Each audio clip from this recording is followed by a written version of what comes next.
இன்றைய திருக்குறள் அதிகாரம் 105 நல்குரவு.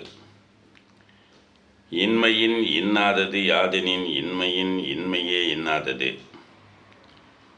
இன்மை என ஒரு பாவி மறுமையும் இன்றி வரும். தொல்வரவும் தோலும் கெடுக்கும் தொகையாக நல்குரவு என்னும் நசை.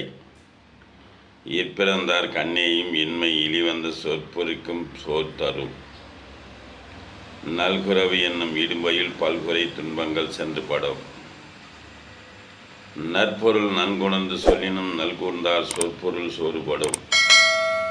அறம் சாரா நல்குரவு இயன்ற தாயாயினும் பெருன் போல நோக்கப்படும். இன்றும் வருவது கொல்லோ நெருநலும் கொண்டது போலும் நிரப்பு.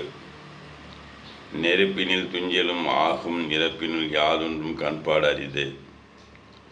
துப்புரவு இல்லார் துவராமை உப்பிற்கும் காடிற்கும் கூற்று. நன்றி, வணக்கம், வாழ்த்து.